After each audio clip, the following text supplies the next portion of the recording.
हासिल कर रहा है। 150 करोड़ वैक्सीन डोज, वो भी 1 साल से कम समय में। ये आंकड़ों के हिसाब से बहुत बड़ी संख्या है। दुनिया के ज्यादातर बड़े बड़े देशों के लिए भी ये किसी आश्चर्य से कम नहीं है, लेकिन भारत के लिए ये 130 करोड़ देशवासियों के सामर्थ्य का प्रतीक है। भारत के लिए ये एक नई इच्छा शक्ति का प्रतीक है, जो असंभव को संभव करने के लिए कुछ भी कर गुजरने का हौसला रखती है। भारत के लिए ये प्रतीक है आत्मविश्वास का, ये प्रतीक है आत्मनिर्भरता का, ये प्रतीक है आत्मगौरव का। मैं आज इस अवसर पर सभी देशवासियों को बधाई देता हूं। साथियों, कोरोना के खिलाफ लड़ाई में हमारा ये वैक्सीनेशन प्रोग्राम उतना ही महत्वपूर्ण है जितना खतरनाक ये भेष बदलने वाला कोरोना वायरस है। आज एक बार फिर दुनिया कोरोना के नए ओमिक्रॉन वेरिएंट का सामना कर रही है। हमारे देश में भी इस नए वेरिएंट के कारण केसेस तेजी से बढ़ रहे हैं।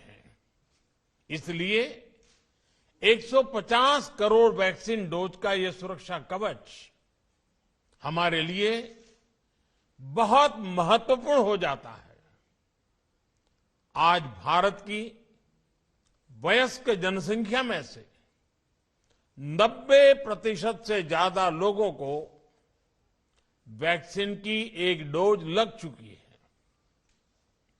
सिर्फ 5 दिन के भीतर ही 1.5 करोड़ से ज्यादा बच्चों को भी वैक्सीन की डोज लगाई जा चुकी है। ये उपलब्धि पूरे देश की है, हर सरकार की है।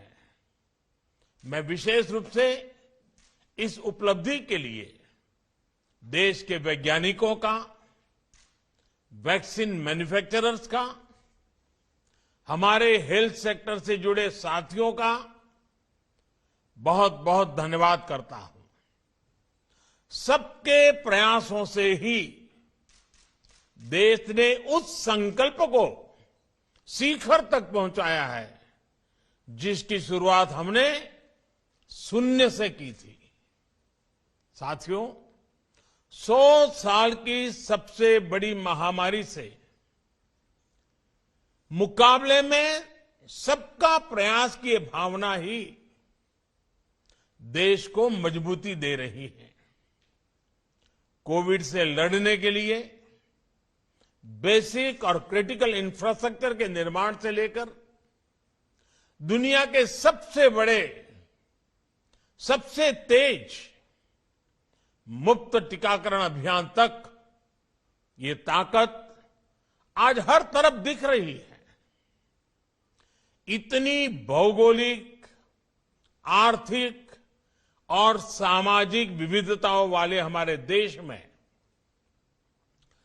टेस्टिंग से लेकर टीकाकरण का इतना बड़ा इंफ्रास्ट्रक्चर जिस तेजी से के साथ हमने विकसित किया है, वो पूरी दुनिया के लिए एक उदाहरण बन रहा है। साथियों, अंधेरा जितना घना होता है, प्रकाश का महत्व उतना ही ज्यादा होता है। चुनौतियां जितनी बड़ी होती हैं, हौसला उतना ही महत्वपूर्ण हो जाता है। और लड़ाई जितनी कठिन हो, अस्त्र शस्त्र उतने ही जरूरी हो जाते हैं। सरकार द्वारा अब तक पश्चिम बंगाल को भी कोरोना वैक्सीन की करीब करीब 11 करोड़ डोज मुफ्त मुहैया कराई जा चुकी है। बंगाल को 1,500 से अधिक वेंटिलेटर, 9,000 से ज्यादा नए ऑक्सीजन सिलेंडर भी दिए गए हैं। 49 पीएसए नए ऑक्सीजन प्लांट्स ने भी काम करना शुरू कर दिया है। ये कोरोना से मुकाबले में पश्चिम बंगाल के लोगों की मदद करेंगे। साथियों, चितरंजन नेशनल कैंसर इंस्टीट्यूट के कैंपस में लगी देशबंधु चितरंजन दास जी और महर्षि सुश्रुत की प्रतिमाएं तो हम सभी के लिए बहुत बड़ी प्रेरणा है।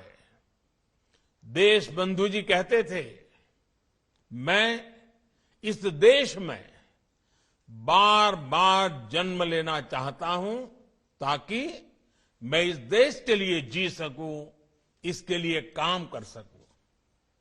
महर्षि सुश्रुत स्वास्थ्य के क्षेत्र में पुरातन भारतीय ज्ञान के प्रतिबिंब रहे। ऐसी प्रेरणाओं से बीते वर्षों में देशवासियों के स्वास्थ्य से जुड़े संपूर्ण समाधानों के लिए होलिस्टिक तरीके से काम हुआ है। सबका प्रयास की भावना से आज देश के हेल्थ इंफ्रा को, हेल्थ प्लानिंग को इंटीग्रेटेड करने का, राष्ट्रीय संकल्पों से जोड़ने का काम तेजी से हो रहा है। हम हेल्थ सेक्टर में आज जो चुनौतियां हैं, उनसे निपटने के साथ साथ भविष्य को सुरक्षित बनाने के लिए भी निरंतर काम में जुटे हैं। वो वजह है जो बीमारियों का कारण बनती हैं, उन्हें दूर करने का प्रयास हो रहा है। बीमार होने की स्थिति में इलाज सस्ता और सुलभ हो, इस पर हमारी सरकार का ध्यान है।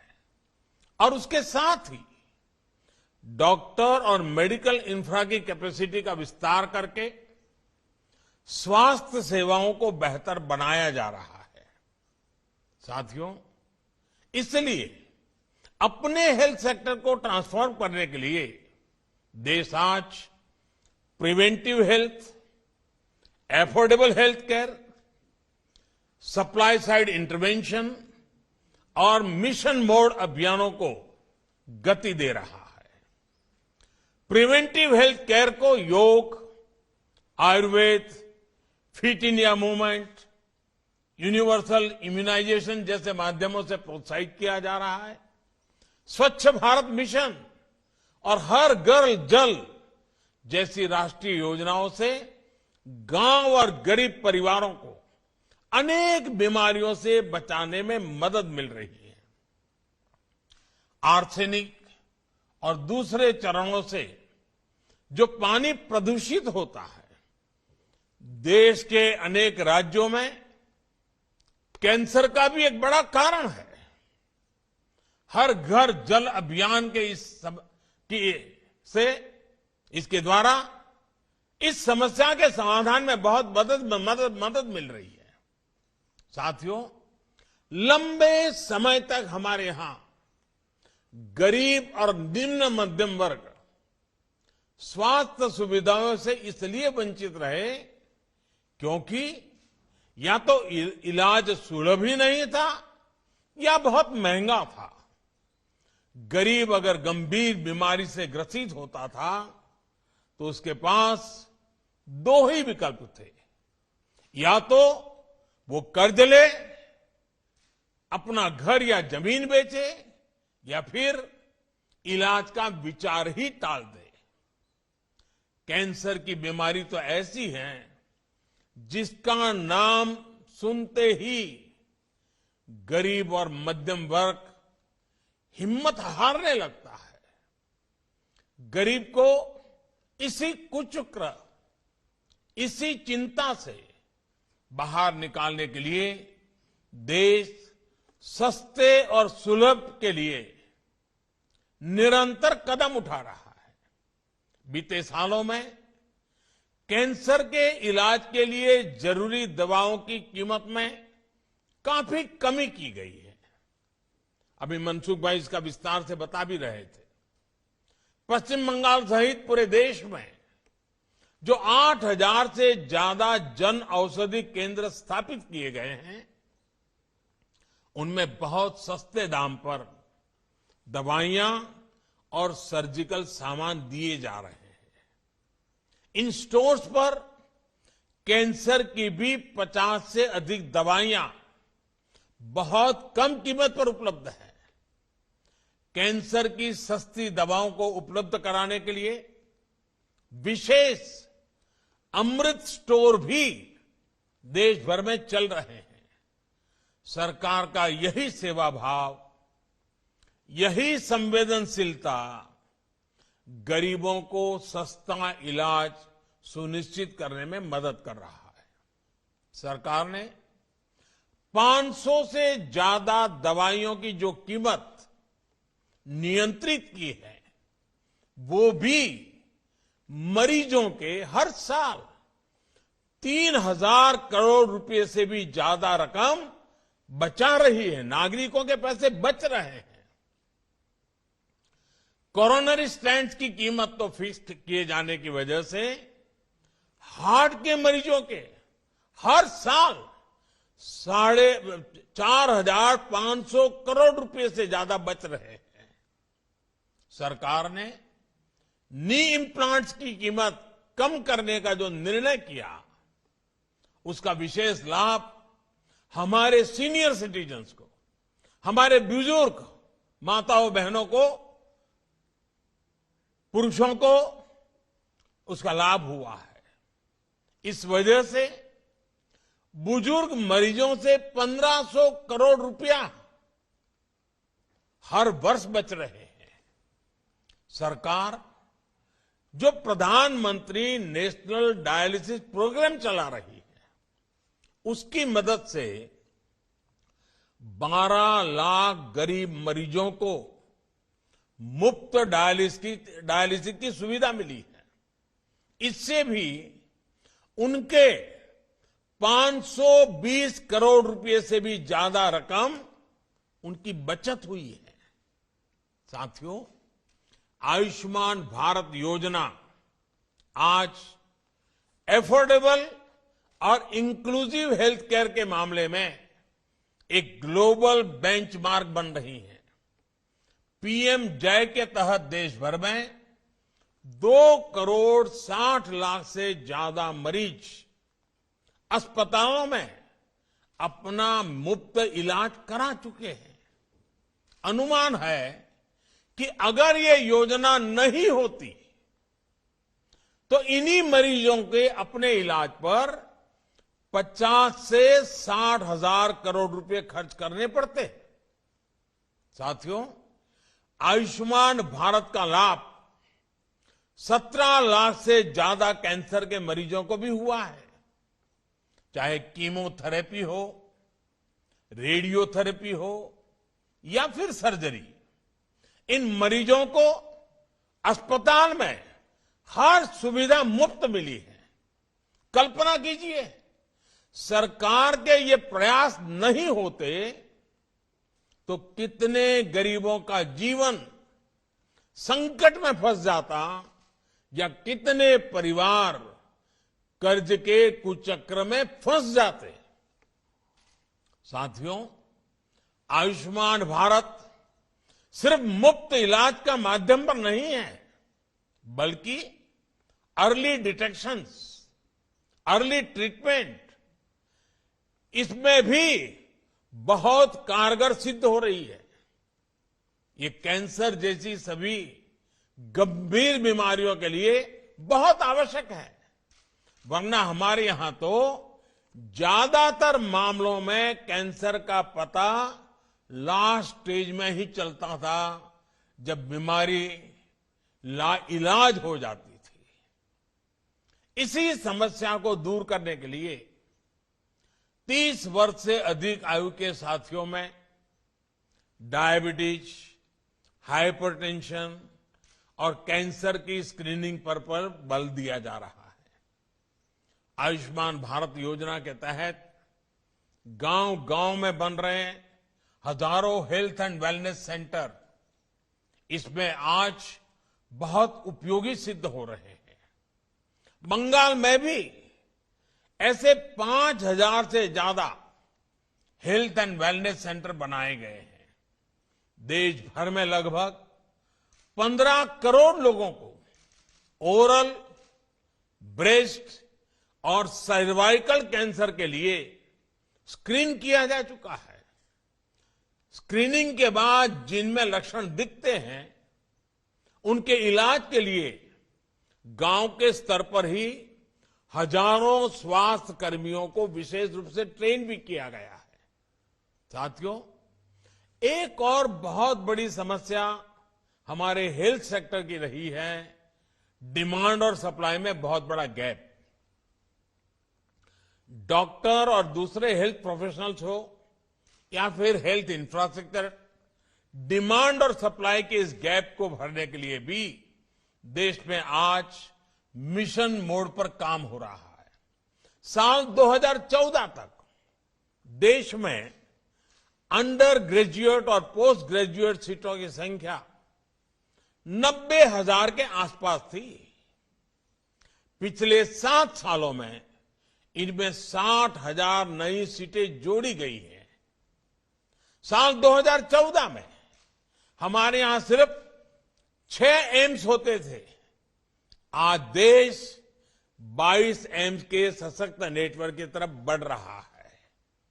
भारत के हर जिले में कम से कम एक मेडिकल कॉलेज जरूर हो, इसके लिए काम किया जा रहा है। इन सभी संस्थानों में कैंसर जैसी गंभीर बीमारियों के इलाज की सुविधाएं जोड़ी जा रही है। देश में कैंसर केयर इंफ्रास्ट्रक्चर को मजबूत करने के लिए 19 स्टेट कैंसर इंस्टीट्यूट्स और 20 टर्सरी केयर कैंसर सेंटर्स भी स्वीकृत किए गए हैं। 30 से अधिक संस्थानों पर तेजी से काम चल रहा है। पश्चिम बंगाल में भी कोलकाता, मुर्शिदाबाद और वर्धमान के मेडिकल कॉलेज में अब कैंसर से मरीजों का इलाज और आसानी से हो जाएगा। हमारे आरोग्य मंत्री मनसुख भाई ने इसका विस्तार से वर्णन भी किया है। इन सारे प्रयासों का एक बहुत बड़ा प्रभाव हमारे देश में डॉक्टरों की उपलब्धता पर पड़ेगा। जितने डॉक्टर देश में पिछले 70 वर्षों में बने, उतने डॉक्टर देश में अब अगले 10 वर्षों में बनने जा रहे हैं। साथियों, पिछले वर्ष देश में जो 2 बड़े राष्ट्रीय अभियान शुरू किए गए हैं, वो भी भारत के हेल्थ सेक्टर को आधुनिक स्वरूप देने में बहुत मदद करेंगे। Ayushman Bharat digital health mission इलाज में देशवासियों की सहूलियत बढ़ाएगा। मेडिकल हिस्ट्री के डिजिटल रिकॉर्ड से इलाज आसान और प्रभावी हो जाएगा। छोटी छोटी बीमारियों के लिए अस्पताल के चक्कर का झंझट कम होगा और इलाज पर होने वाली अतिरिक्त खर्च से भी नागरिकों को मुक्ति मिल पाएगी। इसी तरह आयुष्मान भारत इंफ्रास्ट्रक्चर मिशन से क्रिटिकल हेल्थ केयर से जुड़ा मेडिकल इंफ्रास्ट्रक्चर बड़े शहरों के साथ साथ अब जिला और ब्लॉक स्तर पर भी सुलभ होगा। इस योजना के तहत पश्चिम बंगाल को भी 5 वर्ष में 2,500 करोड़ रुपए से अधिक की मदद मिलनी सुनिश्चित हुई है। इससे पूरे राज्य में सैकड़ों हेल्थ सब सेंटर्स बनेंगे। लगभग 1,000 शहरी health and wellness centre operational होंगे। दर्जनों district integrated public health lab बनेगी और जिला अस्पतालों में सैकड़ों क्रिटिकल केयर बेड्स की नई कैपेसिटी तैयार होगी। ऐसे प्रयासों से हम भविष्य में कोरोना जैसी महामारी से और बेहतर तरीके से निपट पाएंगे। भारत को स्वस्थ और समर्थ बनाने का यह अभियान ऐसे ही जारी रहेगा।